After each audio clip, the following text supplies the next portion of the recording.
नमस्कार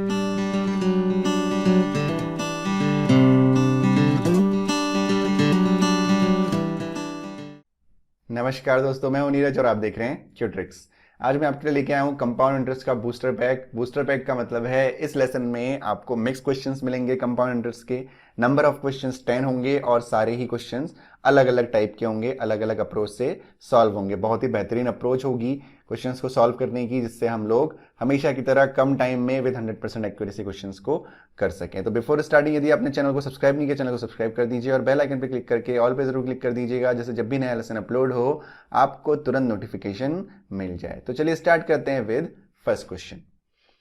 What is the difference between the CI यानी compound interest on rupees 5,000 for 1.5 year at 4% per annum compounded yearly and half yearly? Question को समझते हैं ध्यान से।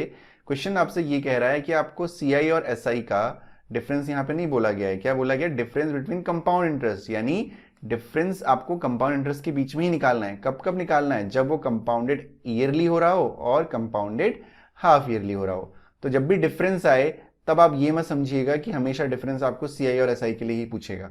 ठीक है, क्वेश्चन को समझना, क्वेश्चन को पूरा पढ़ना और उसको समझना, ये बहुत ज्यादा इंपॉर्टेंट होता है। मैं आपको हर लेक्चर में बताता हूं। तो आपको डिफरेंस निकालना है ईयरली और हाफ ईयरली में। तो जो डेटा गिवन है उसको नोट कर लेते हैं।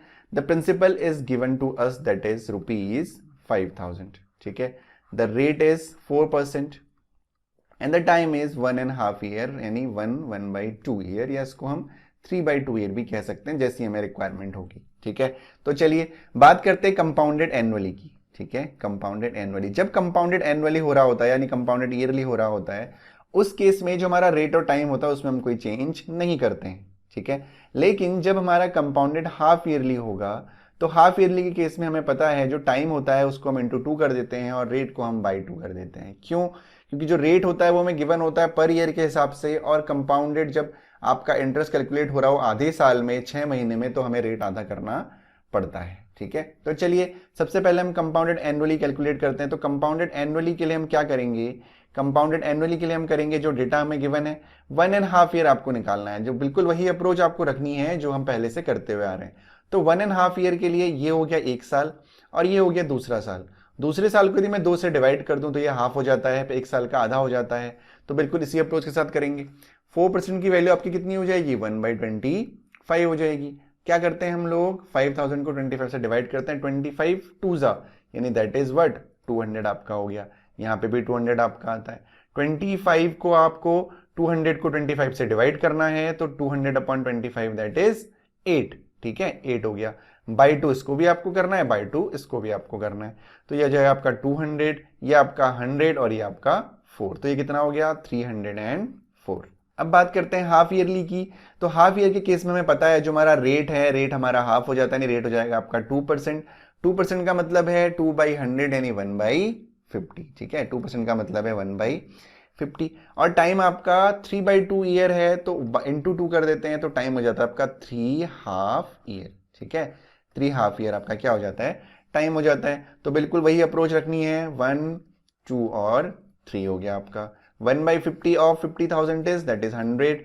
तो 100 100 और 100। ठीक है, 100/50 इज 2, तो यहाँ पे 2 हो गया, ये 2 2 जा 4 हो गया। ठीक है, अब 2/50 आपको करना है। तो 2 जब 50 आप करते हैं यहाँ पे तो कितना आता है? आपका आता है 0.04। अब जो आपका हाफ ईयरली पे कंपाउंड इंटरेस्ट होगा उन सबका एडिशन होगा, दैट इज 300 304 306, यानी 306.04। ठीक है, यानी जब हम हाफ ईयरली कैलकुलेट करते हैं तो हमारा कंपाउंड इंटरेस्ट आता है 306.04, और जब हम कंपाउंडेड एनुअली करते हैं तो हमारा आंसर आता है 304। आपको इसके बीच का डिफरेंस निकालना है, तो आपको सिंपली दिख रहा है ये 06 यानी 2.04 बड़ा है, यानी option number 2 is your answer, that is 2.04। ठीक है, आई होप सबको ये चीज क्लियर हो गई होगी। चलिए क्वेश्चन नंबर 2 देखते हैं। A bank offers 5% compound interest calculated on half yearly basis. A customer deposits rupees 1,600 each on 1st January and 1st July of a year. At the end of the year, the amount he would have gained by way of interest is. आपसे बोला गया है कि bank जो है offer कर रहा है 5% कंपाउंड इंटरेस्ट और हाफ ईयरली बेसिस पे कैलकुलेट होगा कंपाउंड इंटरेस्ट। एक कस्टमर है, उसने 1600 रुपीज़ 1 जनवरी को पे करता है, वो डिपॉजिट करता है, और फिर 1 जुलाई को वो पे करता है या डिपॉजिट करता है 1600 रुपीज़ दोबारा। आपको ये निकालना है कि 1 साल बाद जो टोटल आपका इंटरेस्ट कैलकुलेट होगा, कंपाउंड इंटरेस्ट कैलकुलेट होगा, वो कितना होगा। ठीक है, चलिए देखते हैं, समझते हैं ध्यान से क्वेश्चन को। अब जब हम बात करते हैं रेट की, तो रेट आपका 5% है, ठीक है, लेकिन जब हाफ ईयरली कैलकुलेट होगा तो ये कितना हो जाएगा 5/2%। इसको हम 2.5 भी कर सकते थे, लेकिन आपको पता है कि जब भी वैल्यू फ्रैक्शन में होती है तो कैलकुलेशन करना आसान होता है, तो हम इसको 5/2% ही रखेंगे। ठीक है, तो चलिए बात करते हैं 1 जनवरी की, यानी 1 जैन की बात करते हैं। तो 1 जैन में आप देखिए 5/2% है, और 1 जैन को उसने 1600 रुपीज सबमिट किए हैं, डिपॉजिट किए हैं। तो जो भी आपका इंटरेस्ट अगले 6 महीने के लिए कैलकुलेट होगा वो 5/2% पे होगा, यानी 1600 इंटू 5/2 इंटू 100। ठीक है, क्लियर हो गया, ये हो गया, इंटू यहाँ लगाना चाहिए था। चलिए 0 से 0 कैंसिल हो गया, 2 8 जा 16 हो गया, 8 5 जा कितना आ गया 40। यानी 6 महीने बाद जो आपका इंटरेस्ट आया, पहले 6 महीने बाद, पहले हाफ ईयर में, वो ₹40 आपका क्या आया, इंटरेस्ट आया, कंपाउंड इंटरेस्ट आया। अब ध्यान दीजिए 6 महीने यानी दूसरे 6 मंथ की, जब दूसरे हाफ ईयर की जब स्टार्टिंग हुई यानी 1 जुलाई, तो उसने फिर से 1600 रुपीज डिपॉजिट किए। ठीक है ना, अब ध्यान दीजिए, जो हमारा आपको पता है जो कंपाउंड इंटरेस्ट होता है, कंपाउंड इंटरेस्ट का मतलब है इंटरेस्ट पे इंटरेस्ट लगना, हमेशा प्रिंसिपल पे नहीं लगता है। ठीक है ना, अब ध्यान दो, जब 1600 रुपीज और ये 40 रुपीज है, ये तो ऑलरेडी अकाउंट में है उसके, है ना, उसने कोई अमाउंट निकाला तो है नहीं बाहर। तो जो अब अगले 6 महीने जो स्टार्ट हो रहा है 1 जुलाई से, वहां पे जो इंटरेस्ट कैलकुलेट होगा वो इस 1600 पे नहीं होगा, केवल उसमें आपको जो पुराना अमाउंट रखा हुआ है उस अकाउंट में, पर्टिकुलर अकाउंट में, उस पर भी होगा। तो 1600 रुपए तो उसने अभी जमा किए हैं, प्लस पहले के 1600 और रखे हुए हैं। ठीक है, और 40 रुपए उसमें से इंटरेस्ट भी बना हुआ है। तो यानी इस पूरे अमाउंट पे जो है आपका क्या होगा, कंपाउंड इंटरेस्ट कैलकुलेट होगा अगले नेक्स्ट हाफ ईयर के लिए। ठीक है, तो कितना हो गया 16 3200, दिस इज 3200 इन 40 प्लस 40 आपको करना था, तो ये हो जाएगा 3240। इसका आपको 5/2% निकालना है, तो 5/2 इंटू आपको क्या करना था, आपको इंटू 100 कर देना था। 0 से 0 कैंसिल हो गया, 5 2 10 हो गया, 2 2 4, 4 से डायरेक्ट डिवाइड कर दीजिए, 4 8 32, 4 1 4। यानी 6 महीने बाद 40 रुपए था, और लास्ट के 6 महीने बाद 81 रुपए हुआ। तो टोटल इंटरेस्ट आपको कैलकुलेट करना है, दैट इज 40 प्लस 81, तो हो जाएगा 1 और 8 और 4 आपका 12 होता है, यानी answer goes to 121, that is option number 1। ठीक है, बहुत इजी अप्रोच थी, इसी तरीके से आपको क्वेश्चन को सॉल्व करना है। चलिए question number 3, there is 80% increase in an amount as 8 years at simple interest. What will be the compound interest of rupees 14,000 after 3 years at the same rate? आपको निकालना है। चलिए ध्यान दीजिए, अब आपसे ये कहा गया है कि कोई भी प्रिंसिपल है वो अमाउंट बन जाता है 8 साल में कितना, अपने प्रिंसिपल का 80%। इसको आप ऐसे समझ सकते हैं कि प्रिंसिपल यदि 100% था, तो 8 साल बाद यानी आफ्टर 8 ईयर्स जो अमाउंट था वो 180 हो गया, यानी 180% हो गया। ठीक, 80% बढ़ गया। ठीक है, ये समझ सकते हैं आप। ठीक है, तो simple interest, what will be the compound interest for rupees 14,000, यानी प्रिंसिपल आपको दिया हुआ है 14,000 और 3 साल के लिए आपको निकालना है कंपाउंड इंटरेस्ट। रेट हमें नहीं पता है, रेट हमें निकालना है। ठीक है, तो हम क्या कर सकते हैं, जो डेटा हमें, ये वाला डेटा गिवन है, इस डेटा से हम लोग रेट निकाल सकते हैं। कैसे निकाल सकते हैं, हमारे पास 8 ईयर और 80% इंक्रीजमेंट है ना, तो हम इन सभी डेटा का यूज करके हम लोग PRT/100 से निकाल सकते हैं हम लोग रेट। ठीक है, लेकिन क्या हमें कुछ और अप्रोच यूज करनी चाहिए जो उससे आसान हो, बिल्कुल यूज करनी चाहिए। चलिए देखिए कैसे यूज करेंगे। ध्यान दीजिए, आपको पता है कि जब सिंपल इंटरेस्ट की कैलकुलेशन होती है, जैसे मान लेते हैं कि मैं मान लेता हूं एक आपको समझाने के लिए कि रेट में मान ले रहा हूं 5% है particular, not for this question, just for understanding. 5% rate है 1 साल के लिए, तो 2 साल के लिए कितना हो जाता है, हम इसमें 5% फिर ऐड कर देते हैं, 3 साल के लिए फिर से 5% ऐड कर देते हैं, है ना, इसी तरीके से ऐड होता रहता है। अब यदि ये इंटरेस्ट जो मैंने 5 एज्यूम किया, मान लेते हैं वो 10% था, ध्यान दीजिएगा, तो 2 साल के लिए हो जाएगा फिर से 10%, 3 साल के लिए हो जाएगा फिर से 10%। बेसिकली जब हम सिंपल इंटरेस्ट की बात करते हैं तो जो भी हमारा रेट होता है उतना ही हर साल ऐड होता रहता है।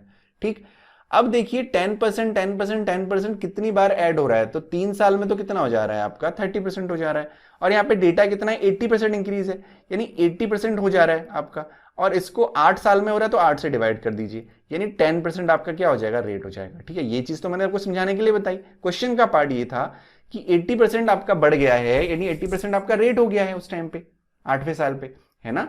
तो उसके बाद 8 साल बाद 80% रेट हो गया है, तो 8 से आप डिवाइड कर दीजिए तो आपका 10% आएगा, क्योंकि देखिए 10% को आप यदि 8 बार ऐड करेंगे ना तो 80 ही आएगा। क्लियर हो गया। तो रेट हमारा कितना हो गया, 10% हो गया यहाँ पे।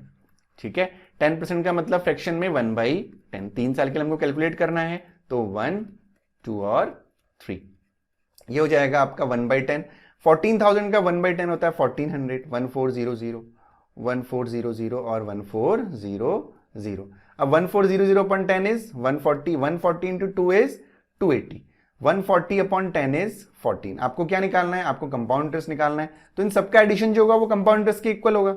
इन सबको ऐड कर देते हैं, 14 3 इज 4200, 140 3 करेंगे क्योंकि भाई ये तो 140 का डबल है, 140 और है, तो 140 3 कितना हो जाएगा आपका, 140 3 हो जाएगा 14 3 42 होता है, यानी 4 और 20, और ये हो जाएगा आपका 14, 4 2 और 1 3, 4 और 2 6 और 4 4 6 3 4 आपका आंसर हो गया, यानी option number 3 is your answer. चलिए क्वेश्चन नंबर 4 देखते हैं। The difference between simple and compound interest on a certain sum of money for 2 years at 4% per annum is ₹1।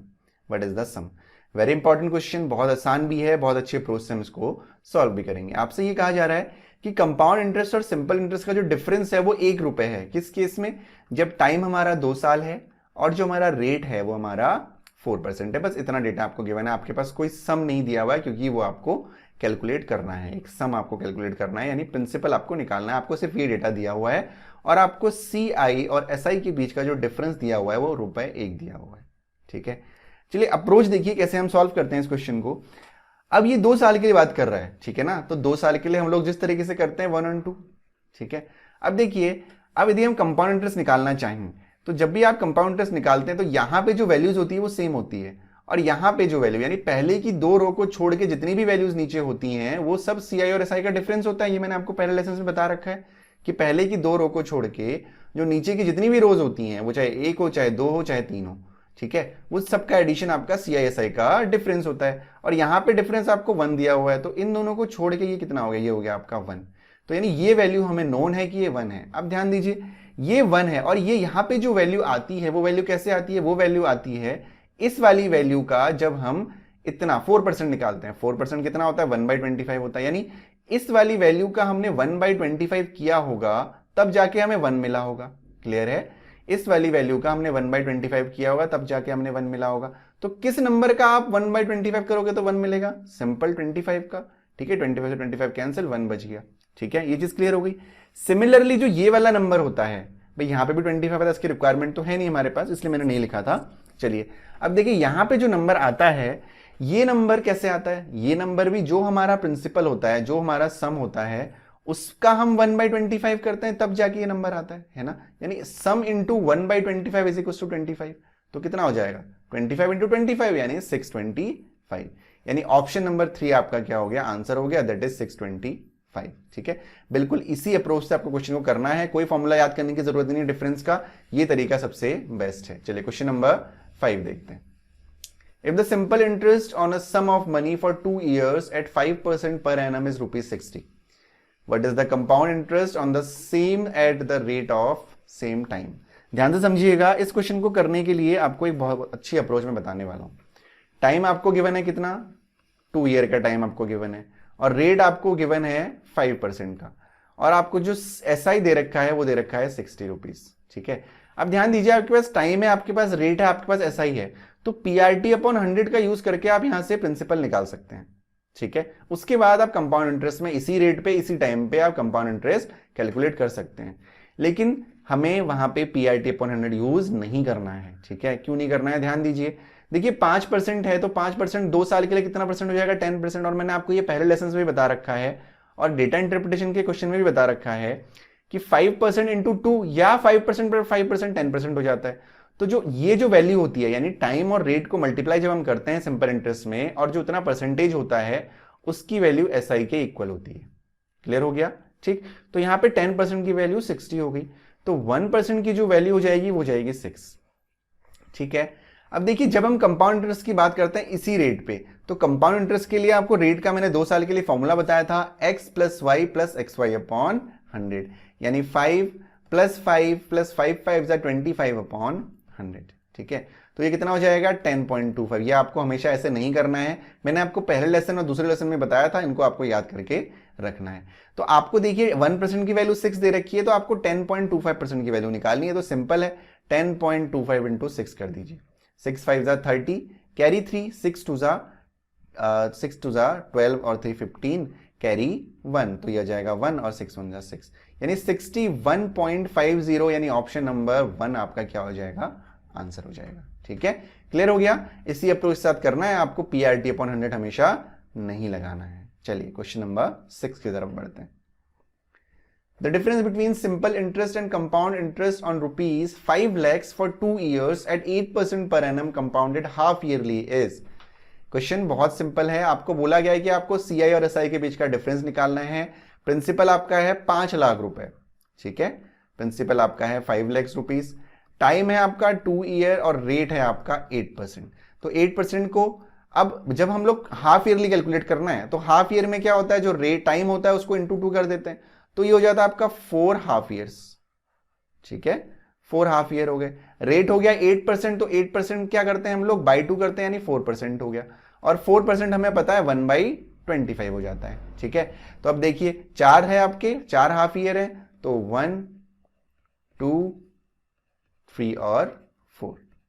ठीक है, चलिए अब देखिए 5 लैक्स का 1/25 यानी 25 2 ठीक है, तो ये कितना आ जाएगा आपका 20,000 आ जाएगा, 20,000 आ गया। अब आपको पता है यहां पे जो तीनों वैल्यूज हैं ये भी 20,000 ही होनी है, तो हमें बार बार लिखने की जरूरत नहीं है, हमें इतना दिमाग में रखना है कि ये वैल्यू सेम है। आप अपना 2 सेकंड में बचा रहे हैं इसको लिखने से बचने के लिए, तो वो बहुत अच्छे हैं। ठीक है, अब फिर से 20,000 पे 25, तो 25 8 होता है आपका कितना 200, तो ये हो गया 8 और आपका हो गया कितना 00, 8 का डबल यहाँ पे 1600, 8 का ट्रिपल यहाँ पे 2400, तो ये हो जाएगा आपका 800। 800 में बाई 25 करोगे तो 25 4 जा 100 होता है, और 4 8 जा 32 होता है, 32 जा कितना हो गया 64 हो गया। 32 अपॉन 25 अब करेंगे तो कितना हो जाएगा आपका 25 1 जा 25 पॉइंट, 25 2 जा 50 और फिर बचा 28 25 8 जा 200 हो गया। ठीक है, तो 1.28 आपका क्या आ गया, यहां पे वैल्यू आ गई। आपको डिफरेंस निकालना है और आपको पता है डिफरेंस क्या होता है, ऊपर वाली रो को छोड़ के जितनी भी वैल्यूज हैं उनका एडिशन ही हमारा क्या कहलाता है, डिफरेंस कहलाता है। ठीक है, तो एडिशन कर देते हैं, तो आपका this plus this plus this कितना हो जाएगा, ये आपका 6 टाइम चला जाएगा। ठीक है, तो 8 6 जा 4800 ऐड करके देख लीजिएगा, वही होगा आपका 4800, और आपका 32 का ट्रिपल करते हैं हम यहाँ पे, क्योंकि देखिए 32 प्लस 32 है ना, इसका मतलब 32 इंटू 3 हो गया, यानी 96 हो गया 32 इंटू 3, फिर आपका 1.28 हो गया। ठीक है, तो आंसर गोज टू 8 2 हो गया, 28 हो गया, 6 और 1 7 हो गया, 9 हो गया 48, यानी 4897.28 आपका आंसर है, यानी option number 2 is your answer. ठीक है, क्लियर हो गया। चलिए क्वेश्चन नंबर 7 देखते हैं। The difference between compound interest and simple interest on a sum for 2 years at 8% per annum, where the interest is compounded annually, rupees 16. If the is नहीं है, यहाँ पे if होगा, if the interest compounded half yearly, the difference into interest would be nearly. आपसे ये कहा जा रहा है कि जब इंटरेस्ट आपका कंपाउंडेड एनुअली हो रहा है, एनुअली कैलकुलेट हो रहा है, तो 2 साल में 8% रेट पे जो CI और SI का डिफरेंस है वो आपका 16 रुपए है। ठीक है, अब आपको निकालना क्या है, क्वेश्चन में आपको निकालना यह है कि जब ईयरली की बजाय हाफ ईयरली कैलकुलेट होगा तो डिफरेंस कितना होगा। ठीक है, तो सबसे पहले हम इस डेटा का यूज करके हम लोग सम निकाल लेते हैं, वेरी सिंपल, पहले भी मैंने आपको बताया था भी 1 रुपए वाले में। ठीक, तो 2 साल यानी 1 और 2 डिफरेंस दे रखा है, तो ये वैल्यू मिसिंग है और यहाँ पे 16 आ जाएगा। ठीक, ये 16 कैसे आया होगा, 8% का मतलब 8/100, सब ओरली करना है, 8/100, उसके बाद 4/50, उसके बाद 2/25। अब यानी यहां पे जो भी नंबर होगा आपका, 8% की वैल्यू कितनी होगी 2/25 होगी, तो यहां पे जो भी नंबर होगा उस नंबर पे हमने 2/25 से मल्टीप्लाई किया होगा तभी जाके 16%, यानी इस नंबर का हमने 8% निकाला होगा तब जाके 16 आया होगा, यानी ये जो नंबर होगा वो क्या होगा, वो आपका हो जाएगा 16 इंटू 25/2, तो 2 8 जा 16 हो गया, 25 8 जा 200, तो यहां पे कितना आ गया 200 आ गया। सिमिलरली ये 200 कैसे आया होगा, जो भी हमारा सम रहा होगा उस सम को हमने इंटू 2/25 किया होगा तब जाके 200 आया होगा, है ना, अंडरस्टूड तो है ये चीज, तो ये हो जाएगा 200 इंटू 25/100, तो ये कैंसिल हो गया 20 आपका 100 नहीं, ये हो गया आपका अपॉन 2 है, ये 2 है ना, अपॉन 2 हो जाएगा, तो ये 100 टाइम चला गया, तो ये होगा 2500। तो आपका जो प्रिंसिपल आया, जो सम आया, वो आया 2500। अब इस सम का यूज करते हुए हमें हाफ ईयरली कैलकुलेट करना है, ठीक है ना। तो ये चीज आपको क्लियर हो गई। तो हाफ ईयरली कैलकुलेट करने के लिए हमारे पास स्पेस कम है, तो मैं इसको इरेज कर देता हूं। तो हाफ ईयरली कैलकुलेट करने के लिए हमें पता है जो हमारा रेट होता है उसको हम बाई 2 कर देते हैं, और जो टाइम है उसको हम इनटू 2 करके हाफ ईयर में कन्वर्ट कर सकते हैं। तो टाइम आपका 2 ईयर है, तो इस केस में टाइम हो जाएगा 4 हाफ ईयर्स, और जो रेट हो जाएगा वो हो जाएगा 4%, और 4% का मतलब होता है 1/25, और प्रिंसिपल हमारा कितना है 2500। ठीक है, चलिए 4 साल है, तो 1 2 3 और 4। ठीक है, 2500 अपॉन 25 यानी इंटू 1/25 तो जाएगा 100। आगे लिखने की कोई रिक्वायरमेंट नहीं है क्योंकि सेम है, you can save your time. ठीक है, तो ये हो जाएगा 100। अब 100 में आप 100 अपॉन 25 करेंगे तो क्या जाएगा, 4 जा 4 2 जा 8, 4 3 जा 12। फिर 4 अपॉन आप 25 करेंगे तो आ जाएगा 0.16, और 0.16 का डबल 0.32।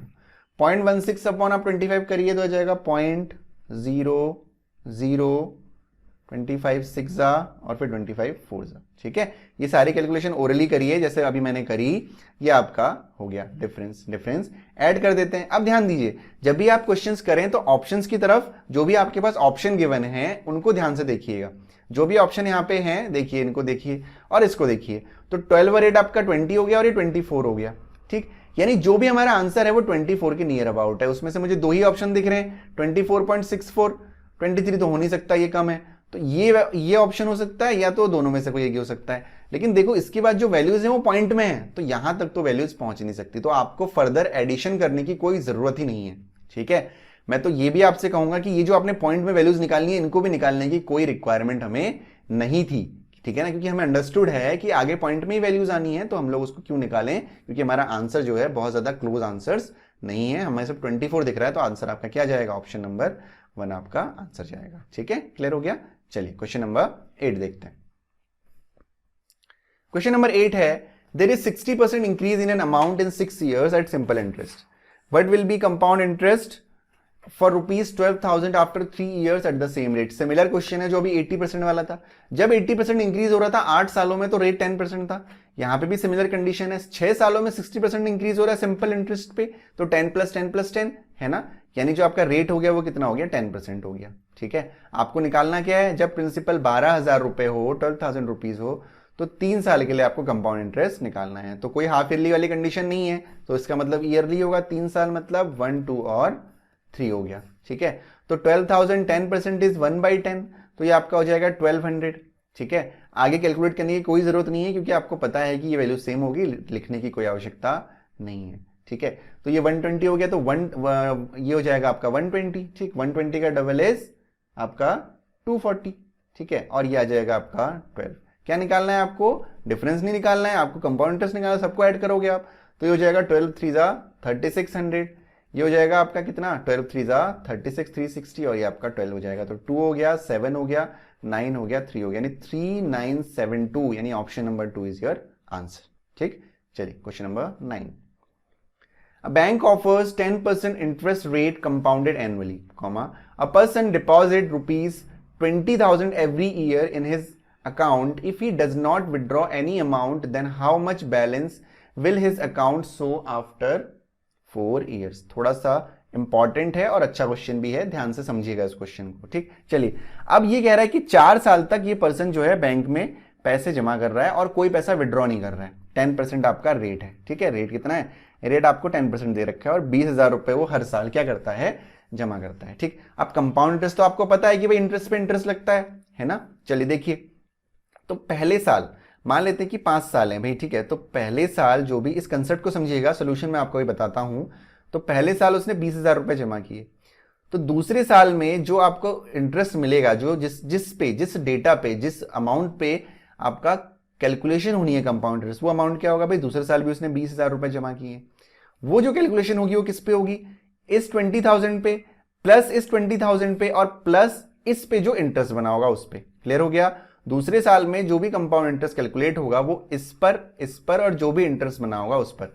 सिमिलरली 3 साल के लिए किस पे होगा, दिस प्लस दिस, फिर अगेन अनदर 20,000 और फिर से जो भी टोटल अभी तक इंटरेस्ट रहा होगा। इसी प्रोसेस है आपको अपनाना है, लेकिन इसकी अप्रोच क्या रहनी चाहिए वो हमें समझना है। चलिए जिस तरीके से हम लोग क्वेश्चन करते हैं हम लोग उसी तरीके से क्वेश्चन करेंगे, ठीक है।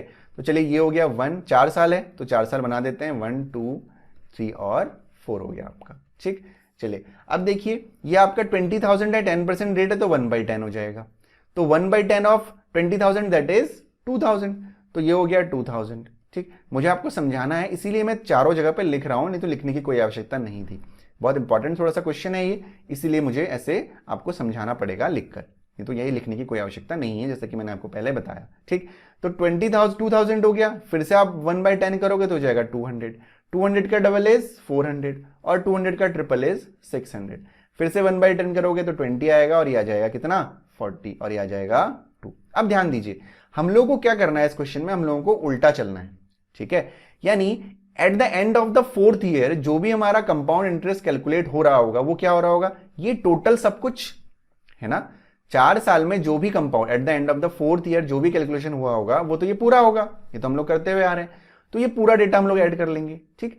तो ये कितना हो जाएगा, ये आपका हो जाएगा 2 2 4 और 2 6 और 2 8, 8,000, ये हो जाएगा 9,200, 9,240, 9,260 एंड 9,262 हो गया। ये आपका कंपाउंड इंटरेस्ट आ गया कितना 4 साल बाद। तो 4 साल बाद यदि कंपाउंड इंटरेस्ट ये है तो अमाउंट कितना होगा, इसमें आप 20,000 ऐड कर दोगे तो हो जाएगा 29,262। ये आपका क्या हो गया अमाउंट हो गया, क्लियर हो गया। चलिए ये अमाउंट हुआ आफ्टर 4 ईयर। अब 3 साल बाद क्या रहा होगा अमाउंट, वो भी तो ऐड करना है आपको कि टोटल निकालना है कि 4 साल बाद उसका बैलेंस कितना होगा ये निकालना है। तो 4 साल का तो हमने चौथे साल का तो कैलकुलेट कर लिया, तीसरे साल का क्या होगा, तीसरे साल के लिए आपको इतना ऐड करना पड़ेगा। तो इतना कैसे ऐड करेंगे, फिर से 2 और 2 ये हो गया 6,000, 6,400, 6,600, 6,620, 20,000 ऐड कर दीजिए 6,000 एंड 620 में तो हो जाएगा 26620। सिमिलरली 2 साल बाद क्या होगा, 2 साल बाद आपको सिर्फ इसको ऐड करना है तो 2 2 4 4,200, यानी फिर से इसमें 20,000 ऐड कर दीजिए तो 24200 आपका हो जाएगा। फिर पहले साल के लिए तो आपका कितना है 2,000 रुपए है तो हो जाएगा 22,000। इन सबको आपको क्या कर देना है ऐड कर देना है तो हो जाएगा 2 6 और 2 8, ठीक है। अब देखो आगे फर्दर सॉल्व करने की कोई जरूरत नहीं है, आपको सीधे ऑप्शन में देखना है क्योंकि आपको पता ही आपका आंसर होगा। तो 2 8 कौन सा ऑप्शन है, कोई ऐसा ऑप्शन है इसकी यूनिट डिजिट 2 और 8 हो, यूनिट और 10 डिजिट एक ही है ऑप्शन नंबर 2। तो आगे हमें फर्दर सॉल्व करने की कोई जरूरत नहीं है, सीधे आपको ऑप्शन नंबर 2 में टिक करना है। फिर भी मैं आपको यहाँ पे ऐड करके दिखा देता हूं तो 6 और 4 कितना हो गया 10 हो गया और कैरी 1 हो गया तो 6 और 4 10 और फिर 10 20 और 22 हो जाएगा, कैरी 2 हो जाएगा 2 और 2 4 और 2 6 2 8 और 2 10, ठीक है मैच कर गया। तो ये निकालने की कोई जरूरत नहीं थी, फिर भी मैंने कंफर्मेशन के लिए आपको निकाल के दिखा दिया है, ठीक है। बिल्कुल इसी अप्रोच से क्वेश्चन को करना है। यदि कुछ डाउट है तो इसको रिवाइज कर लीजिएगा, रिपीट कर लीजिएगा इस क्वेश्चन को, इंपॉर्टेंट क्वेश्चन है, ठीक है। पहले हमने 4 साल का निकाला अमाउंट, फिर 3 साल का, फिर 2 साल का, फिर पहले साल का, क्लियर है। चलिए क्वेश्चन नंबर 10 देखते हैं। A sum is invested for 3 years compounded at 5%, 10% and 20% respectively.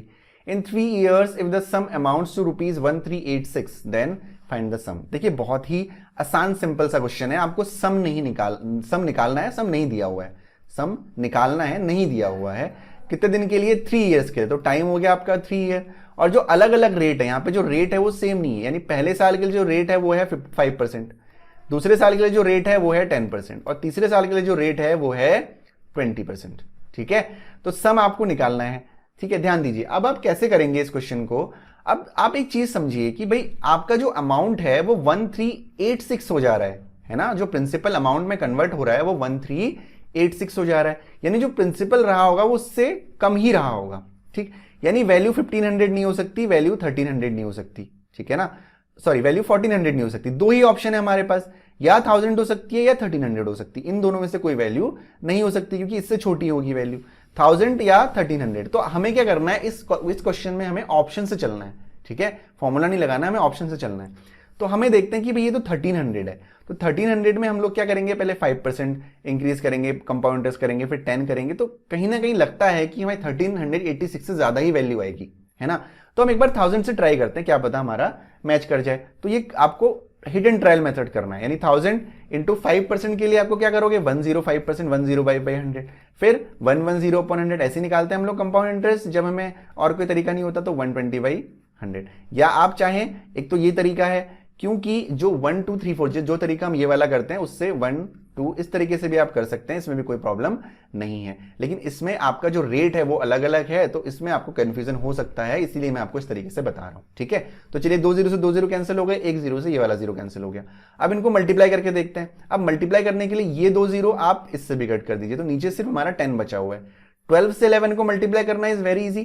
ठीक है, आपको मैंने डिविजिबिलिटी रूल में सिखा रखा है, तो आपको क्या करना है, इसका एडिशन कर देना है, तो ये हो जाएगा 132, यानी 132 इंटू 105 अपॉन 10 आपको करना है। ठीक है, अब 105 से मल्टीप्लाई कर दीजिए इसको, आसान है, कोई इसमें दिक्कत वाली बात नहीं है। तो आपको क्या करना है, 132 इंटू 105 करना है। ठीक, अब 132 इंटू 5 करना, ये भी आसान है। 100 का हाफ कितना हो जाएगा आपका, 100 का हाफ आपका हो जाएगा 50, और इसका हो जाएगा, ठीक है, 32 का कितना हो जाएगा, 32 का हो जाएगा 16, तो ये हो जाएगा कितना, 660 हो गया। यहाँ पे 2 0 हो गया क्योंकि 0 को हमने माइनस कर दिया, और ये हो गया 132। तो 0 हो गया आपका, ये हो गया 6, और ये हो गया 8, और ये हो गया 3 1 138 से अपॉन 10 था, तो ये हो गया हमारा जो आंसर है वो मैच कर गया, तो ये हो गया आपका 1386, यानी 1000 आपका आंसर हो गया। ठीक, इसमें हिट एंड ट्रायल लगाना था, एक्चुअली आपको सॉल्व करने की कोई जरूरत नहीं थी इसको, जो भी मैंने आपको बताया। क्यों, क्योंकि ऑप्शन तो दो तो पहले ही एलिमिनेट हो चुके थे। 1300 में पॉसिबिलिटी कम थी, क्यों थी, क्योंकि 5%, 10% और 20%, इनको जब आप ऐड करते हैं, यदि मैं इसको सिंपल इंटरेस्ट में कैलकुलेट में करता हूं, एक समझिएगा ध्यान से, यदि मैं सिंपल इंटरेस्ट में भी इसको कैलकुलेट करूं तो 10 + 20 30 और 35% हो जाता है, यानी आपको इसका 135% निकालना था, जो वैल्यू भी 1386 से बड़ी ही होती, तो कंपाउंड में तो मतलब ही नहीं होता। ठीक है, तो डायरेक्टली हम इसमें 1000 पे क्लिक टिक कर सकते थे एज आंसर। ठीक है, क्लियर हो गया।